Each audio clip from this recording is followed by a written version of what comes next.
Okay, hello everybody. My name is Dr. Mayorga, and I am a professional counselor, and I'm also a counselor educator.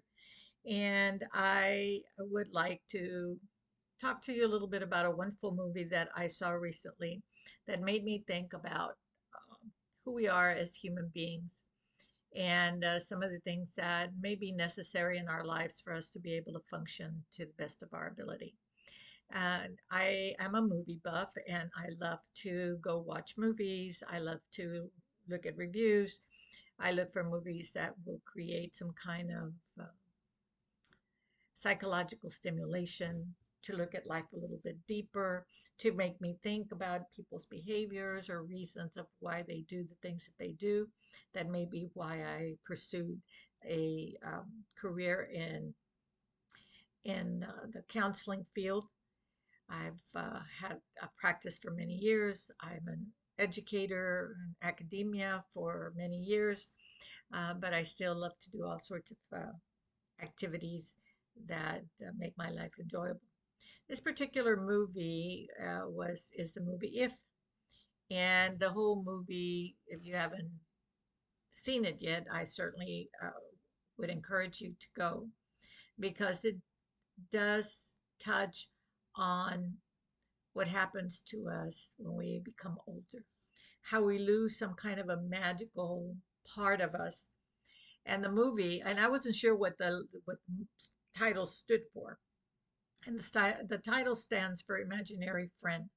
And so the plot of the movie is a young girl who has had some tragedy in her life, and now she's got her father.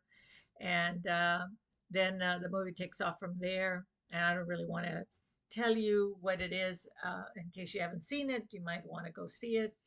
But I left the movie wondering what having an imaginary friend does for a person once they grow up. And so, in doing my research, my mind started thinking because I recognized personally myself that when I was growing up, I didn't have an imaginary friend.